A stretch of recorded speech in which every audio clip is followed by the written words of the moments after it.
Nice, welcome to resource point. आज अभी हम लोग डिस्कस करने वाले वीज़ एंड की करंट अफेयर्स जो कि हमारी नवंबर मंथ की चल रही है। तो चलिए स्टार्ट करते हैं। हम लोग सोशल इश्यूज़ की यहाँ पे टॉपिक हमारी बची हुई है। तो सबसे पहले देखेंगे quality of education in schools, इसमें काफ़ी अच्छी आर्टिकल है। देन यहाँ पे ग्लोबल न्यूट्रिशन रिपोर्ट के साथ हम लोग अपने भी देश में हंगर और मल न्यूट्रिशन की क्या यहाँ पे सिचुएशन है इसको समझने का कोशिश करेंगे। एंड देन यहाँ पे हेल्थ इंश्योरेंस निकल कर आया इंडिया की मिसिंग मिडल का।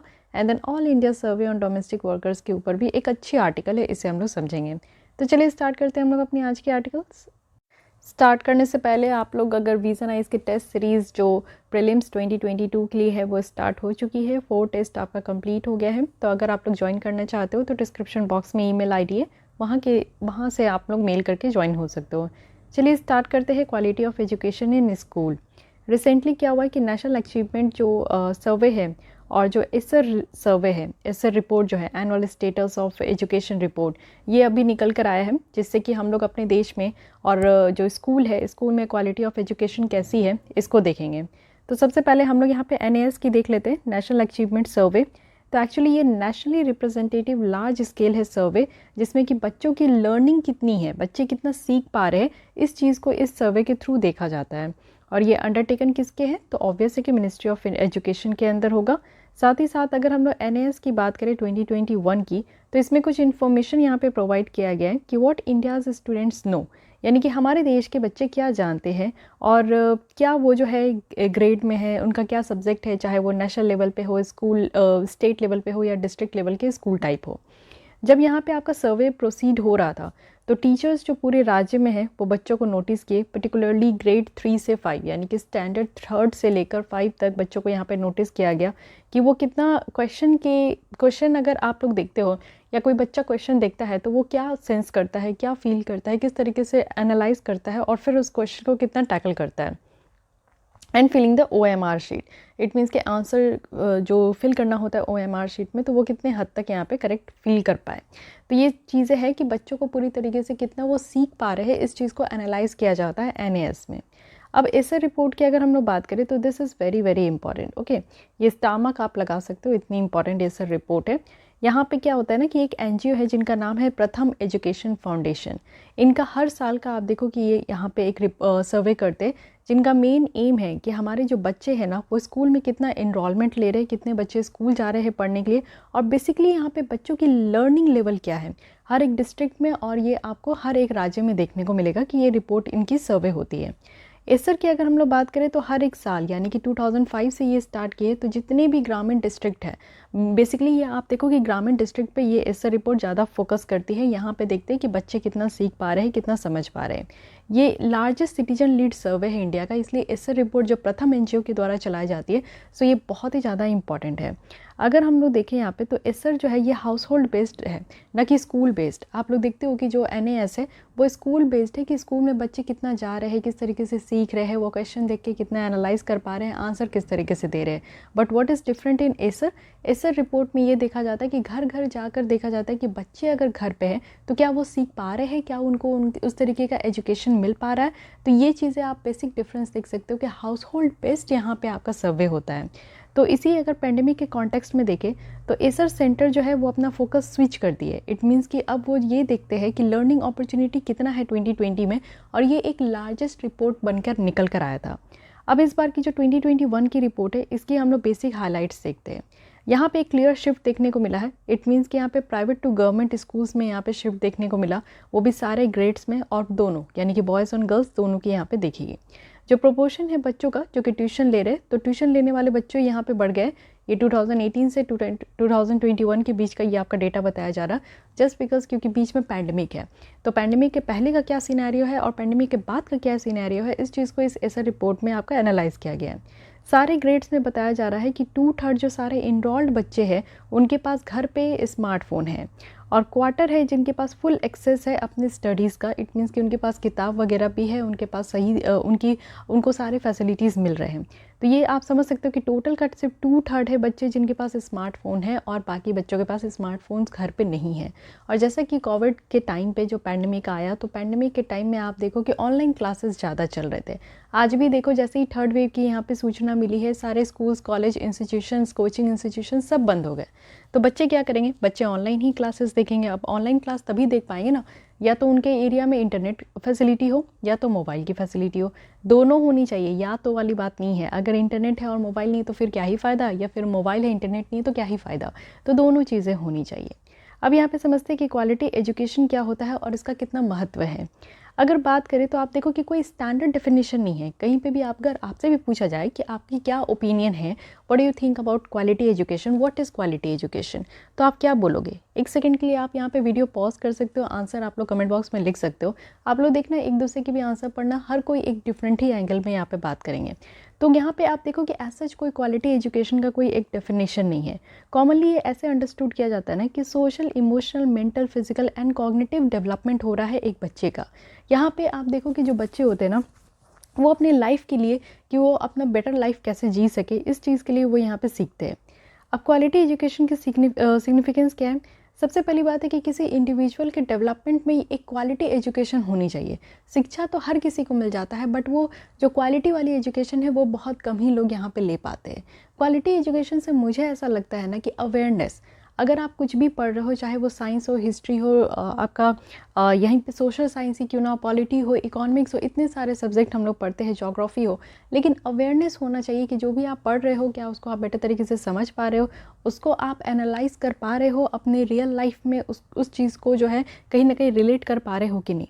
एक अवेयरनेस की ज़रूरत है, तभी आप लोग की जो एक डेवलपमेंट होगी बहुत ही बेटर तरीके से हो पाएगी। क्वालिटी ऑफ अर्ली जो चाइल्डहुड एजुकेशन है, ये काफ़ी इम्पैक्ट देता है बच्चों पे। लो ड्रॉप आउट होना चाहिए। ऐसा नहीं है कि बच्चे स्कूल जा रहे हैं, या तो बच्चों को पढ़ने में अच्छा नहीं लग रहा है, या तो बच्चों को पढ़ाया अच्छे तरीके से नहीं जा रहा है, या फिर स्कूल की इंफ्रास्ट्रक्चर इन्वायरमेंट अच्छी नहीं है कि बच्चे वहाँ टिक नहीं पा रहे हैं। तो कोई भी रीज़न हो, ऐसा नहीं होना चाहिए कि बच्चे जो है स्कूल छोड़कर घर पे बैठ गए हो। तो लो ड्रॉप आउट होना चाहिए, ये भी एक ज़रूरी बात है। साथ ही एस्केप पॉवर्टी।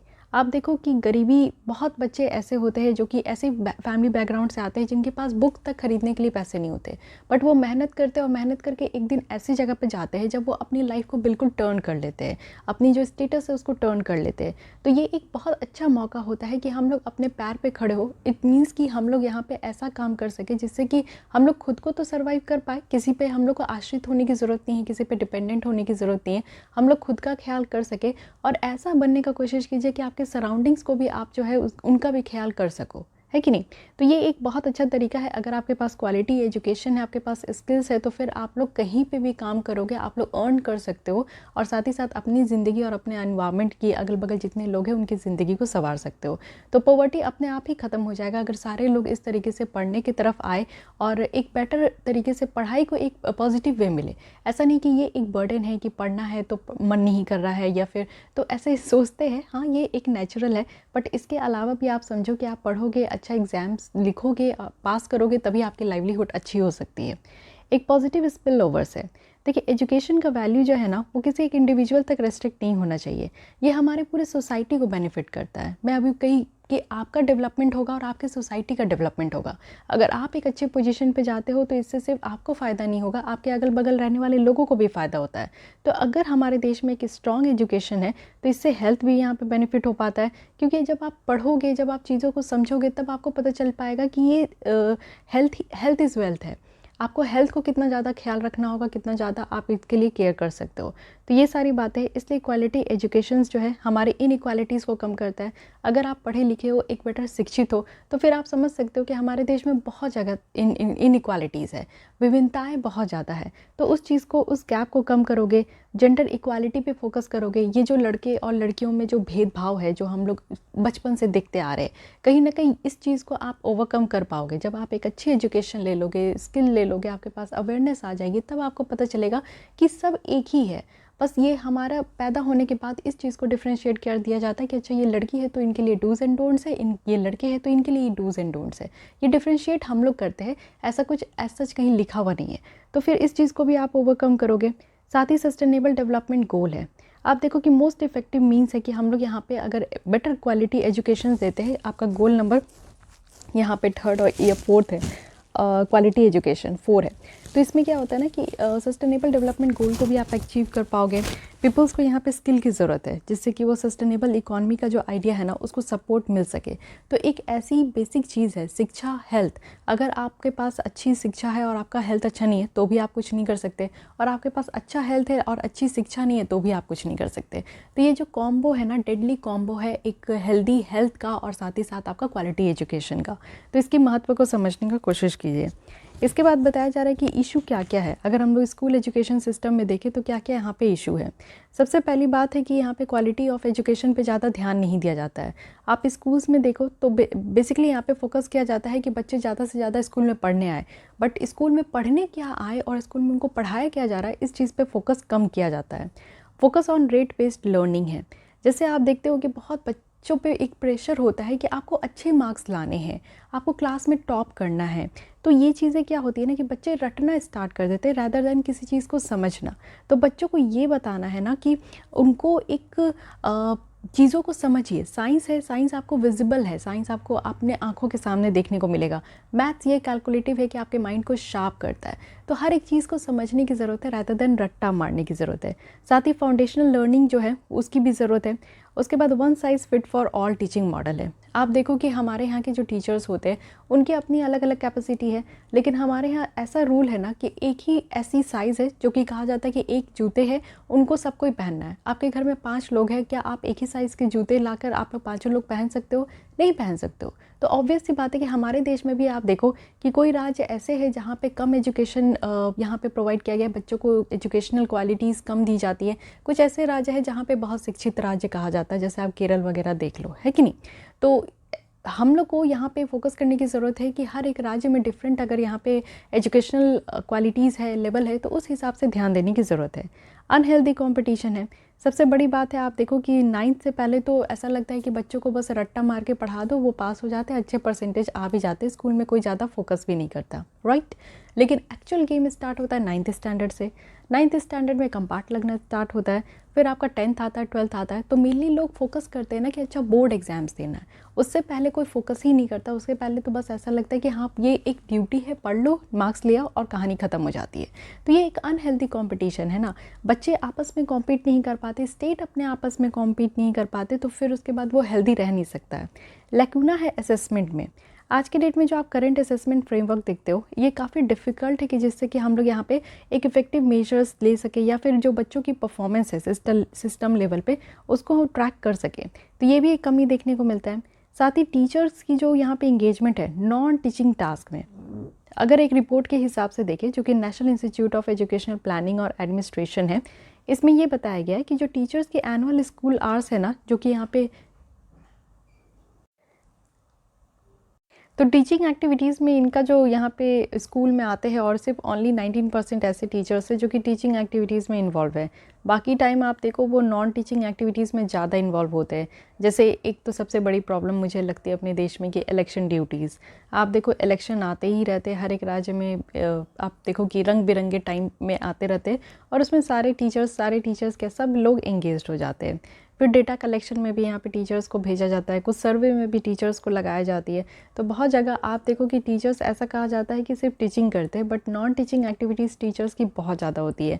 तो ये भी एक बड़ी प्रॉब्लम है कि टीचर्स को नॉन टीचिंग एक्टिविटीज़ में ना इतना ज़्यादा इंगेज किया जाए, टीचिंग एक्टिविटीज़ में ज़्यादा इंगेज किया जाए। साथ ही लैक ऑफ इंफ्रास्ट्रक्चर और रिसोर्सेज भी है। आप देखो एलिमेंट्री स्कूल्स जो है बहुत ज़्यादा है, लेकिन उसमें कोई स्ट्रक्चर्स नहीं है, फंडामेंटल फैसिलिटीज़ नहीं है। इट मीन्स कि स्कूल में बच्चों के लिए एक प्रॉपर ड्रिंकिंग वाटर की फैसिलिटी नहीं है। समटाइम्स आप देखो कि लाइट की इशू होती है, पावर नहीं होती है, स्टडी मटेरियल्स प्रॉपर तरीके से बच्चों को नहीं मिल पाता है। तो पब्लिक स्कूल में जो टीचर्स होते हैं ना, उनके पास इनोवेटिंग टीचिंग लर्निंग जो मटेरियल है ना, इसकी बहुत कमी है। उनको ये नहीं समझ में आता है कि बच्चों के साथ कैसे एक इंटरेक्शन किया जाए और बच्चों को कैसे पढ़ाया जाए, कैसे बच्चों को सिखाया जाए, और बच्चे भी कनेक्टेड फील नहीं करते हैं। आपको कितना याद है, आप जब स्कूल में थे, कॉलेज में थे, तो 1 या 2 फैकल्टी होंगे, टीचर्स होंगे जिनको आज के भी डेट में आप याद रखते हो और वही आपके क्लोज़ भी होंगे। सारे टीचर्स तो होंगे नहीं, कई तो ऐसे टीचर्स होंगे जो कि आज की डेट में आप याद करना भी चाहो तो नहीं याद आएंगे। तो ऐसा है ना क्यों है ऐसा? क्योंकि वो कनेक्ट नहीं कर पाते थे आपको, ना ही आप उनसे कनेक्ट फ़ील कर पाते थे।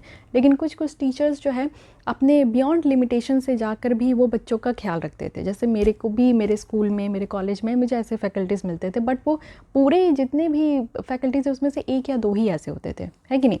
तो वही बात है। साथ ही क्वालिफ़ाइड जो टीचर्स हैं ना, इसकी कमी है। ये भी एक बहुत बड़ी समस्या है। आप नीति आयोग के एस्टीमेट से ही देख सकते हो कि बहुत सारे टीचर्स हैं जो कि 60 to 70% जो है पेपर में वो स्कोर करते हैं। लेकिन प्रॉब्लम ये है कि क्वालिफ़ाइड उतना उस हिसाब से नहीं हो पाता, तो ये भी एक प्रॉब्लम है। लिटिल और no focus on life skill. It means कि पढ़ना सिर्फ ऐसा लगता है कि किताबी कीड़ा बना के रख दो बच्चों को, ऐसा बिल्कुल भी नहीं है। आपको ज़िंदगी का जो स्किल्स देना ज़रूरी है। सबसे बड़ी बात होती है एक्सपीरियंसेस। आप जितने एज के हो उतना ज़्यादा आपके पास एक्सपीरियंसेस है, तो आप उस हिसाब से बच्चों को सिखाओ, समझाओ, ज़िंदगी की जो सच्चाई है, वास्तविकता है, उससे उनका पहचान कराओ, ये ज़्यादा ज़रूरी है। तो ये सारी यहाँ पे आप देख सकते हो कि हम लोग ने देखा कि क्या-क्या इश्यूज़ है जो कि teacher education, school education system में। अब हमें क्या करना चाहिए, ऐसा कहा जा रहा है। तो सबसे पहले तो इंफ्रास्ट्रक्चर मेंटेन करना चाहिए। आप देखो बहुत सारी गर्ल्स हैं जो कि ड्रॉप आउट कर जाती है, स्कूल जाती है, लेकिन उसके बाद उनको ना ही सेपरेट टॉयलेट की फैसिलिटी देखने को मिलती है, ना ही पीने के लिए पानी है। तो काफ़ी ऐसी समस्या होती है जिसके कारण लड़कियां जो है, जो बच्चियां होती है, वो ड्रॉप आउट कर लेती है। बट ये सिर्फ लिमिटेड नहीं है बच्चियों तक, ये बॉयज़ तक भी आपको देखने को मिलेगा कि उस हिसाब की फैसिलिटी नहीं होती है, तो फिर स्कूल जाने में कोई इंटरेस्ट नहीं रहता। सेकंड है कि यहाँ पे एकेडमिक मॉनिटरिंग होनी चाहिए, डेटा बैक रिव्यू होनी चाहिए।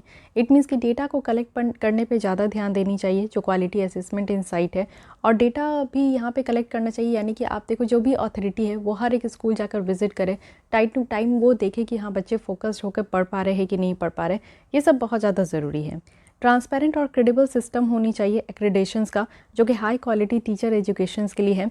तो एक कॉमन एक्रीडेशन फ्रेमवर्क जो है वो डिज़ाइन करना चाहिए, जिससे कि आप देखो कि सारे रेलिवेंट जो स्टेक होल्डर्स है वो यहाँ पे बड़े पैमाने पर एक्सेप्टेबिलिटी को वो फैसिलिटेट करे। इट मीन्स कि जो high quality teacher education system है उस चीज़ को हम लोग अपने देश में लेकर आए। साथ ही प्राइवेट सेक्टर्स को इंसेंटिव्स देने की ज़रूरत है। एक डेफिनेट टाइमलाइन जो है उसको सेट करना चाहिए, जिससे कि जो पब्लिक स्कूल इंफ्रास्ट्रक्चर है उसको इम्प्रूव कर सके, क्लासरूम इम्प्रूव कर सके। और ये हम लोग तभी कर सकते हैं जब प्राइवेट सेक्टर्स को इंसेंटिवाइज़ करें। इट मीन्स कि प्राइवेट सेक्टर्स को हम लोग इंसेंटिवाइज़ करें, क्योंकि वो यहाँ पे इंफ्रास्ट्रक्चर में बेटर तरीके से इन्वेस्ट कर पाएंगे, एनुअल पेमेंट में एक्सचेंज हो पाएगा। साथ ही लर्निंग सिस्टम को हम लोग को इन्हांस करने की ज़रूरत है। कम्युनिटी को, आप एलुमनाई को यहाँ पे आपको इन्वॉल्व करना चाहिए वॉलंटियर एफर्ट्स में, जिससे कि क्या होता है ना कि 1-to-1 जो ट्यूटरिंग है ना, ये सबसे ज़्यादा इंपॉर्टेंट है कि एक एक बच्चे पे ध्यान दीजिए। आप देखो एक क्लासरूम में 60-80 बच्चे होते हैं और उनमें एक टीचर होते हैं, तो एक बेचारा टीचर अकेले कितने बच्चों को संभालेगा। लेकिन वही बात है कि अगर हम लोग यहाँ पे कम्युनिटी को इन्वॉल्व करते हैं, जो ऑलरेडी पास आउट स्टूडेंट्स हैं स्कूल के, कॉलेज के, तो वो आकर अगर 1-to-1 अगर ट्यूटर करेंगे तो इससे बहुत सारे जो बच्चे हैं ना उनमें फ़ायदा देखने को मिलेगा, उनको बेटर तरीके से गाइडेंस हो पाएगी। बहुत सारे बच्चे हेजिटेशन फील भी करते हैं कि वो सामने आकर बात नहीं कर पाते, वो बता नहीं पाते कि उनको क्या परेशानी है, क्यों नहीं वो समझ पा रहे हैं। वो उनके साथ ही वो रह जाता है और फिर वो स्कूल से भी निकल जाते हैं। तो बेसिकली प्रॉब्लम ये है कि बच्चों की जो प्रॉब्लम है ना उसको समझने के लिए यहाँ पे कोई रेडी नहीं है, तो वो काम करना चाहिए।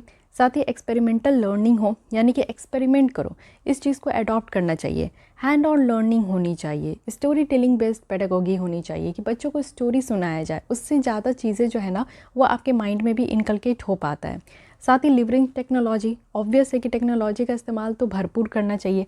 अगर आज की डेट में आप देखो स्मार्ट क्लास की बात होती है, वाइट बोर्ड की बात होती है, तो ऑब्वियस है कि इन सारी चीज़ों का ही इस्तेमाल करना चाहिए। साथ ही एडिक्वेट सपोर्ट मिलना चाहिए टीचर्स को, तो टीचर्स को भी यहाँ पे ट्रेन करने की ज़रूरत है, सपोर्ट करने की ज़रूरत है। वो भी जो भी मॉडर्न टीचिंग आज के डेट में फैसिलिटीज़ है, टूल्स है, तो इन सब के थ्रू, जैसे कि डिजिटल कोर्स कंटेंट है, क्लासरूम है, तो इन सब के थ्रू टीचर्स को भी यहाँ पे सपोर्ट करने की ज़रूरत है। So these are the things way forward है जो कि हमें करना चाहिए, हम लोग को स्टेप्स लेना चाहिए, जिससे कि हमारे देश में जो आज के बच्चे कल का भविष्य है उन पर ध्यान दे सके। अब यहाँ पे देखते हैं कि गवर्नमेंट की क्या क्या इनिशिएटिव्स है जो कि एजुकेशन सिस्टम पे यहाँ पे। तो हमारे यहाँ तो बाकायदा कानून है, राइट टू एजुकेशन एक्ट है, तो जो बच्चे हैं उनको फ्री और कंपलसरी एजुकेशन देना है। तो ये भी आपका कानून है 2009 का, जिसमें ये मैंडेट किया गया है कि एप्रोप्रिएट गवर्नमेंट जो है वो यहाँ पे फ्री और कंपलसरी एलिमेंट्री एजुकेशन प्रोवाइड करेंगे 6 से 14 साल के बच्चों को। उसके बाद समग्र शिक्षा अभियान है, तो ये एक इंटीग्रेटेड स्कीम है हमारे यहाँ के स्कूल एजुकेशन सेक्टर्स में, जो कि प्री स्कूल से लेकर इसको क्लास 12 तक यहाँ पे एक्सटेंड किया गया है। और मेन एम है कि इंक्लूसिव और इक्विटेबल क्वालिटी एजुकेशन होनी चाहिए, वो भी हर एक लेवल पे, ठीक है। साथ ही देखो कि नेशनल एजुकेशन पॉलिसी अभी 2020 का लाया गया, जिसमें बहुत सारे रिफॉर्म्स किए गए और मेनली फोकस किया गया है कि हमारे देश में जो एजुकेशन का स्टैंडर्ड है उसको यहाँ पे इम्प्रूव करना है। और वो कैसे होगा, तो यहाँ पे आप देखो कि जो एकेडमिक स्टडीज़ होती है उनके अलावा आप करिकुलर स्ट्रक्चर्स पे भी ध्यान दो, फाउंडेशन लिटरेचर पे भी ध्यान दिया जाएगा, न्यूमरेसी में भी, ट्रांसफॉर्मिंग असेसमेंट में भी। तो ये सारे आप देखो कि डिफरेंट सेक्टर्स पे यहाँ पे ध्यान दिया जा रहा है। पहले क्या था कि यहाँ पे आप देखो कि 10th करना है, 10th +2 का यहाँ पे आपका फॉर्मूला था, बट अब यहाँ पे देखो 5+3+3+4 हो गया है, ठीक है।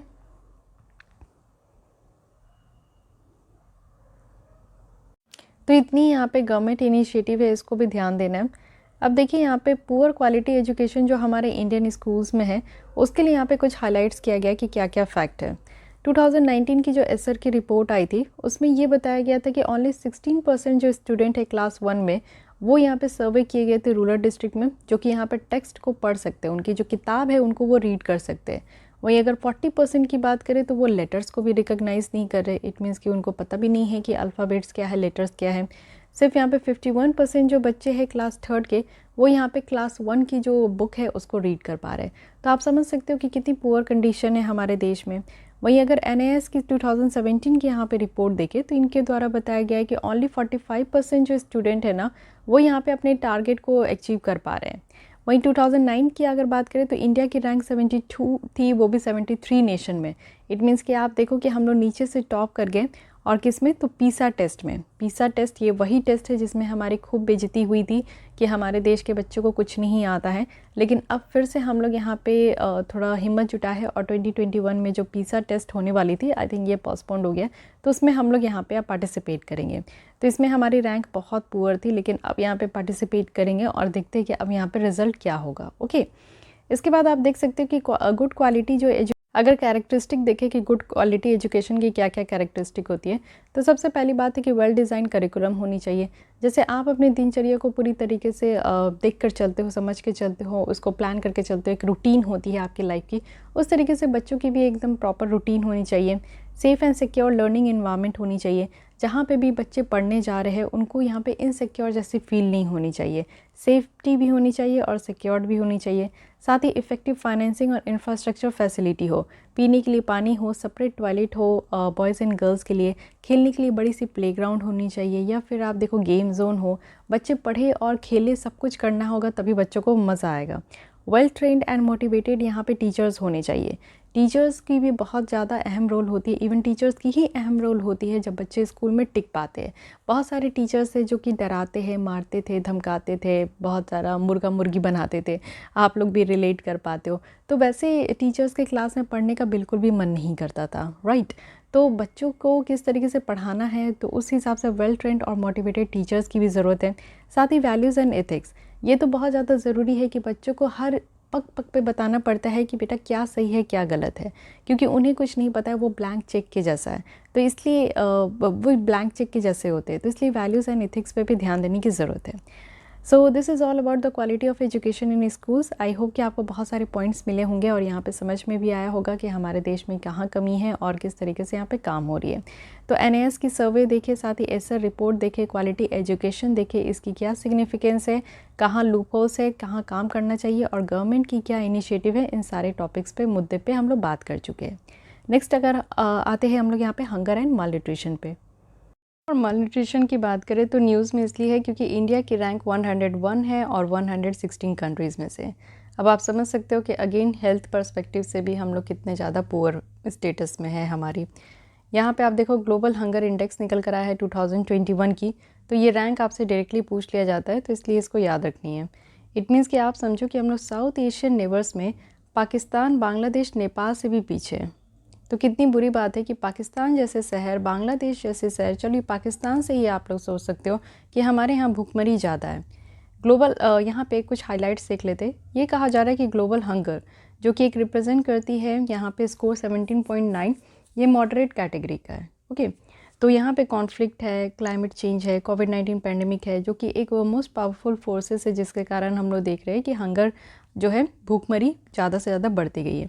लेवल ऑफ हंगर अगर देखें तो सोमालिया जो कि आपको पता है अफ्रीकन कॉन्टिनेंट में है, एक्सट्रीमली अलार्मिंग लेवल है यहाँ पे हंगर की, यानी कि खाने की कमी यहाँ पे बहुत ज़्यादा है। अफ्रीका या फिर सहारा के साउथ में या साउथ एशिया के आप देखो कि कुछ वर्ल्ड रीजन है जहाँ पे हंगर लेवल सबसे ज़्यादा है। ओके, और हंगर अगर हम लोग दोनों रीजन में देखें, चाहे वो यहाँ पे साउथ के सहारा के साउथ हो या साउथ एशिया हो, ये सीरियस लेवल पे आ चुका है। यूरोप और सेंट्रल एशिया की बात करें तो ये सबसे कम लोएस्ट आपको रैंक देखने को मिलेगा। तो इस हिसाब से आप देख सकते हो कि सारे कॉन्टिनेंट में कहीं ना कहीं यहाँ पे परेशानी है। इंडिया का क्या केस है, हमारा स्कोर यहाँ पे 27.5 है और लेवल ऑफ जो हंगर है वो काफ़ी सीरियस है। वेस्टिंग है हमारे यहाँ, यानी कि बच्चों की वेट कम है और अंडर 5 इयर्स में प्रोपोर्शन ऑफ अंडर नरिश्ड है, और साथ ही साथ स्टंटिंग है, यानी कि आप देखो कि शॉर्ट हाइट है, ठीक है, वे शॉर्ट हाइट है एज के कंपैरिजन में, और वेस्टिंग है कि वेट लो है यहाँ पे। अंडर 5 मोर्टेलिटी रेट है, ये भी आप देख सकते हो, यानी कि 5 साल में जो बच्चे यहाँ पे जन्म लेते हैं वो जन्म लेने से 5 साल तक कितनी यहाँ पे बच्चे की जान बचती है। ओके, अब यहाँ पे हम लोग देख लेते हैं एक एक करके कि ग्लोबल हंगर इंडेक्स में क्या क्या बातें आती है। सबसे पहले आप ये देखो, ये एनुअल रिपोर्ट है, हर एक साल आपको देखने को मिलेगा, और पब्लिश जो की जाती है ये कंसर्न वर्ल्ड वाइड और वेल्थ हंगर लाइफ है, ठीक है। ये एनजीओ है जो कि मिलके यहाँ पे इस तरीके की रिपोर्ट को लेकर आते हैं, और इसमें जो भूखमरी है वो ग्लोबल लेवल पे, रीजनल लेवल पे और कंट्री लेवल पे ये आपका काउंट किया जाता है, देखा जाता है। अगर इसकी स्कोर देखें तो ये 4 यहाँ पे इंडिकेटर है। सबसे पहले अंडर नरिश्ड है, यानी कि वैसी पॉपुलेशन जिसमें कि कैलोरी इनटेक बहुत ही इनसफिशिएंट है, जितनी कैलोरीज लेनी चाहिए, जैसे कि 1800 से लेकर 2000 कैलोरीज जो है एक हेल्दी पर्सन को लेनी चाहिए, तो इतनी कैलोरीज नहीं ले पा रहे, तो उसको हम लोग अंडर नरिश्ड कहते हैं। चाइल्ड वेस्टिंग है, इट मीन्स कि यहाँ पे अंडर 5 इयर्स के एज में आप देखो लो वेट है हाइट के हिसाब से, हाइट लंबी हो गई है लेकिन वेट उस हिसाब का नहीं है, तो इसको हम लोग चाइल्ड वेस्टिंग कहते हैं। चाइल्ड स्टंटिंग है कि एज के हिसाब से उनकी हाइट शॉर्ट रह गई है। चाइल्ड मोर्टालिटी है, यानी कि मोर्टालिटी रेट बच्चों का जो कि 5 इयर्स के अंडर में है, और ये दिखाता है कि कितना यहाँ पे इनएडिक्वेट न्यूट्रिशन से या अनहेल्दी इन्वायरमेंट है, ठीक है, इनके कारण बच्चों की जान चले जाती है, ये बातें यहाँ पे। उसके बाद आप देखो कि 3 डायमेंशन है, 4 इंडिकेटर्स है। सबसे पहले यहाँ पे डायमेंशन आप देखो तो चाइल्ड मोर्टालिटी है, चाइल्ड नरिशमेंट है और इनएडिक्वेट फूड सप्लाई है। इसी में अगर 4 इंडिकेटर देखें तो ये है अंडर नरिशमेंट है, वेस्टिंग है, स्टंटिंग है एंड यहाँ पे अंडर 5 मोर्टालिटी रेट है। तो ये चीज़ें याद रखना है, इंडिकेटर भी पूछ लिया जाता है। अब ये समझते हैं कि क्यों इंडिया में अभी तक हम लोग मल न्यूट्रिशन और हंगर को नहीं रिमूव कर पाए। सबसे पहली प्रॉब्लम है हमारे यहाँ फ़ंड रिलेटेड इशू, पैसे की कमी आपको हमेशा देखने को मिलेगी, ठीक है। और साथ ही साथ आप देखो 2020-21 में 18% तक जो है ये फ़ंड की क्रंचेस हो चुकी है। लैक ऑफ मॉनिटरिंग है, कॉमन एप्लीकेशन सॉफ्टवेयर है जिसके द्वारा रियल टाइम मॉनिटरिंग की जाती है कि यहाँ पे न्यूट्रिशंस कितनी है, प्रेग्नेंट वीमेन की न्यूट्रिशन कैसी है, लैक्टेटिक वीमेन की न्यूट्रिशन कैसी है, तो ये रियल टाइम मॉनिटरिंग होती है। लेकिन रियल टाइम मॉनिटरिंग का यहाँ पे फंडा लाया गया लेकिन होता नहीं है। साथ ही फूड वेस्टेज है, आपको पता है आप शादी पार्टी में जाओ तो वहाँ पे खाने की बर्बादी होती है। 40% जो यहाँ पे फ्रूट्स और वेजिटेबल है और 30% जो सीरियल्स है वो यहाँ पे पूरी तरीके से लॉस्ट हो जाता है। क्यों? क्योंकि सप्लाई चेन मैनेजमेंट की कमी है, हमारे यहाँ वेयर हाउसेस नहीं है, हमारे यहाँ कोल्ड स्टोरेज नहीं है जिसमें अनाज को रख सके, तो अनाज की बर्बादी बहुत होती है। लैक ऑफ डिसेंट्रलाइजेशन है, आप देखो कि जो डिसीजन मेकिंग पावर है, डेवलपमेंट एक्शन है, रिसोर्सेज है, गवर्नेंस है, ये सब सेंट्रलाइज्ड है। इट मीन्स कि सेंट्रल गवर्नमेंट के अधीन ये सब कुछ ज़्यादा रहता है। साथ ही बहुत कम स्टेट्स हैं जो कि लोकल बॉडीज़ में यहाँ पे इन्वॉल्व है कि वो इस तरीके की चीज़ों को हेल्थ, न्यूट्रिशन, हाइजीन जो है वो इम्प्लीमेंट करें। सोशल फैक्टर भी है, आप देखो वुमेन की जो स्टेटस है वो बहुत कम है हमारे इंडियन सोसाइटी में, तो पुअर चाइल्ड केयर प्रैक्टिसेस यहाँ पे देखने को मिलेगा। इट मीन्स कि इमीडिएट आप देखो कि ब्रेस्ट फीडिंग यहाँ पे स्टार्ट हो जाता है बर्थ के बाद, या फिर चाइल्ड मैरिज की भी बहुत ज़्यादा यहाँ पे हमारे देश में है। अब तो चलिए कि कानून आ रही है तो देखते हैं कि किस तरीके से ये बेटर हो पाता है, बट फिर भी आप देखो ये सारी चीज़ें एग्जिस्ट करती है। माताओं को इतना ज़्यादा शिक्षा नहीं दिया जाता, जब तक एजुकेट नहीं होंगे, जब तक आपको पता नहीं होगा, तब तक आप बच्चों का उस हिसाब से ख्याल नहीं रख पाओगे कि बच्चों को कितनी प्रॉपर जो है विटामिन, प्रोटीन, विटामिन, फैट ये सब की ज़रूरत होती है। अदर गवर्नेंस रिलेटेड इशू है कि लैक ऑफ पॉलिटिकल विल है, लोग चाहते ही नहीं है पॉलिटिशियन। सोशल विल है, लैक ऑफ अकाउंटेबिलिटी है, चल रहा है तो उसी तरीके से चल रहा है, कोई देखने वाला है नहीं। ह्यूज लीकेज आपको देखने को मिलेगा किसी भी प्रोग्राम स्कीम्स में। अगर इम्प्लीमेंट किया जाता है तो उसमें लूप होल्स होते हैं, करप्शंस होते हैं, तो ये सारे अलग ही प्रॉब्लम है। इम्पैक्ट अगर हम लोग हंगर और मलन्यूट्रिशन का देखें तो इंडिविजुअल लेवल पे तो आप देखो कि मेंटली अगर आप भूखे रहते हो तो आपका दिमाग काम नहीं करता है। और आप जानते हो कि खाली पेट भी जो है शैतान होता है, खाली दिमाग भी शैतान का दिमाग है। तो फिर आप लोग समझो कि मेंटली कितना ज़्यादा एग्जॉस्ट होता है। फिजिकली यहाँ पे तो ख़त्म हो जाते हैं, एनर्जेटिक आप फील नहीं करोगे तो आप काम नहीं कर पाओगे। लैक ऑफ सफिशिएंट न्यूट्रिएंट्स जो है ये इम्यून सिस्टम को वीक कर देता है, जिसके कारण बहुत सारे डिजीजेस अटैक करते हैं। सोसाइटी बेसिस पे देखें तो यहाँ पे इम्पैक्ट मल्टी जनरेशनल है। इट मीन्स कि आप देखो कि माल न्यूट्रिशन गर्ल्स है, विमेन है, जो कि यहाँ पे लो बर्थ वेट उनका जो है इन्फेंट होते हैं, बच्चे होते हैं, तो यहाँ पे बच्चियों को भी काफ़ी प्रॉब्लम है। ये एक वीसियस साइकिल है जो कि चलते ही आ रहा है और इसके कारण आपको पॉवर्टी भी देखने को मिलेगा। इकॉनमी में देखें तो बहुत सारी स्टडीज़ है जिसमें ये कहा गया है कि इंडिया जो है 4% अपने जीडीपी का लॉस करते और 8% यहाँ पे प्रोडक्टिविटी लॉस होता है, क्योंकि बच्चों में माल न्यूट्रिशन है, कुपोषण का शिकार है बच्चे। ओके, अब यहाँ पे बताया जा रहा है कि गवर्नमेंट के द्वारा क्या क्या इनिशिएटिव ली गई है। सबसे पहले आपको पता है कि डायरेक्ट टारगेटेड इंटरवेंशन है, हमारे यहाँ आंगनवाड़ी सर्विसेज है, स्कीम है एडोलेसेंट गर्ल्स के लिए, और प्रधानमंत्री मातृ वंदना योजना है जो कि प्रेग्नेंट वीमेंस और लैक्टेटिंग वीमेंस के लिए यहाँ पे लाया गया है। उसके अलावा integrated child development service scheme है जिसमें कि बच्चों की पूरी तरीके से यहाँ पे देख रेख करना है और डेवलपमेंट के लिए कार्यक्रम लेकर आना है। तो ये सब कुछ ऐसे डायरेक्ट टारगेटेड स्कीम्स है, सर्विसेज है जो कि लोगों तक पहुँचाई जा रही है। उसके अलावा पोषण अभियान आप देख सकते हो। पोषण अभियान का यहाँ पे एम है कि जो स्टंटिंग है, शॉर्ट हाइट है, अंडर वेट है, एनीमिया की जो प्रॉब्लम है बच्चों में 0 से 6 साल तक का, उसको कम करना है। साथ ही लो बर्थ वेट है, यानी कि जब बच्चे पैदा ले रहे हैं तो उनकी वेट बहुत कम है, तो ये सारी चीज़ों को कम करना है। मिशन पोषण 2.0 है जो कि यहाँ पे इस बार बजट में अनाउंस किया गया। इसमें क्या है कि न्यूट्रिशनल कंटेंट को स्ट्रेंथन किया जाएगा, डिलीवरी को, आउटरीच को, आउटकम्स को, ये सब आपका यहाँ पे डिलीवर किया जाएगा। एनीमिया मुक्त भारत स्ट्रैटेजी है, इसको 2018 में लाया गया कि एनीमिया जो कि खून की कमी आपको महिलाओं में ज़्यादा देखने को मिलता है, तो उस चीज़ को भी टैकल किया जाएगा। एडवाइजरी है स्टेट और यूनियन टेरिटरीज़ के लिए। गवर्नमेंट के द्वारा यहाँ पे स्टेट और यूनियन टेरिटरीज़ को एडवाइस किया गया है कि वो क्वालिटी ऑफ जो सप्लीमेंट्री न्यूट्रिशंस है उसको इंश्योर करें। पोषण वाटिकाज़ है, एक प्रोग्राम है जिसमें कि यहाँ पे पोषण वाटिकाज़ जो आंगनवाड़ी सेंटर्स है उसमें डेवलपमेंट के लिए लाया गया कि जो भी डाइटरी डाइवर्सिटी गैप है, लोगों को क्या खाना चाहिए और लोग क्या खा रहे हैं, इसके बीच में जो गैप है ये फुलफ़िल हो सके। न्यूट्रिशन स्मार्ट विलेज है, ये इनिशिएटिव है जिसमें कि 75 विलेज जो हमारे पूरे देश में हैं उनको यहाँ पे लाया गया है कि एक न्यूट्रिशनल अवेयरनेस होना चाहिए, लोगों को पता होना चाहिए कि क्या खाना है, कितना खाना है। एजुकेशन और बिहेवियर चेंज लाने की ज़रूरत है। वे अहेड में कहा गया कि हमें बजटरी एलोकेशंस बढ़ानी होगी, क्योंकि सबसे बड़ी प्रॉब्लम जो है वो हमारे यहाँ फ़ंड की कमी है। तो यहाँ पे आप देखो कि एडुकेट जो पॉलिटिकल फोकस है वो बजटरी और यहाँ पे एलोकेशन पे होना चाहिए। साथ ही साथ अगर हम लोग देखें तो एक्सपेंड करना है जो अर्ली डिटेक्शन और ट्रीटमेंट सर्विस है। बच्चों में, महिलाओं में अगर इस तरीके का कोई डिजीज़ है, एनीमिया है, स्टंटिंग है, वेस्टिंग है, तो उसको अर्ली एज में हमें डिटेक्ट कर लेना है। फिर routine primary health care service उनको प्रोवाइड करना है जिससे कि इन सारे प्रॉब्लम से वो ओवरकम हो सके। इंटर डिपार्टमेंटल कवरेज कन्वर्जेंस जो है उसको और ज़्यादा स्ट्रेंथन करना है, जैसे कि हम लोग यहाँ पे बांग्लादेश से सीख सकते हैं, जो कि यहाँ पे आप लोग देखो कि जो national action plan for nutrition of Bangladesh है ये बेस्ड है किसमें, मल्टी सेक्टोरल कन्वर्जेंस स्ट्रैटेजी में, जिसमें कि इनके यहाँ health, education, fisheries, life stock, environment protection सब चीज़ पे ध्यान दिया जाता है। कम्युनिटी एम्पावरमेंट भी करने की ज़रूरत है। हमें यहाँ पे ज़रूरत है कि जो भी गैप है, इनएफिशिएंसी है आज की डेट में, उसको हम लोग कम करें। साथ ही हेल्थ और न्यूट्रिशन अवेयरनेस की बात करें तो यहाँ पे इफ़ेक्टिव न्यूट्रिशन कम्युनिकेशन कैंपेन्स होना चाहिए जो कि स्कूल्स में हो, पब्लिक प्लेस में हो, प्रिंट और सोशल मीडिया में हो। साथ ही जुडिशियल और सिविल सोसाइटी एक्टिविज़्म हो कि राइट टू फूड कैंपेन हो जो कि 2014 में लॉन्च किया गया, जहाँ पे इनफॉर्मल नेटवर्क ऑफ इंडिविजुअल और ऑर्गेनाइजेशंस होते हैं। साथ ही साथ आप देखो कि हमें इंटरनेशनल एक्सपीरियंस से भी सीखना चाहिए। थाईलैंड की यहाँ पे बहुत अच्छी एग्जांपल है कि इनकी सक्सेस स्टोरी है कि कैसे वो अपने यहाँ पे बच्चों की जो कुपोषण के शिकार होते थे उसको उन्होंने कम किया है। ये आप देखो पहले 50% तक बच्चे कुपोषित थे, अब 25% तक है। तो इस तरीके से जो उनके यहाँ की जो स्कीम्स है वो कैसे इम्प्लीमेंट किए, उस चीज़ को सीख कर हम लोग अपने यहाँ जो है इम्प्लीमेंट कर सकते हैं। Okay, so these are the things जो कि इस स्कीम से रिलेटेड है। अब आप देखो कि मल न्यूट्रिशन हमारे देश में तो है, इसके पीछे रीज़न क्या है। सबसे पहली बात है कि बेरोज़गारी है, गरीबी है। सही तरीके से हेल्थ में इन्वेस्टमेंट नहीं हो पा रहा है, पीने की पानी सेफ़ नहीं है। जब तक आप जो है सेफ़ ड्रिंकिंग वाटर नहीं पियोगे तब तक आपको वाटर बॉर्न डिजीज़ेज़ भी बहुत होगी।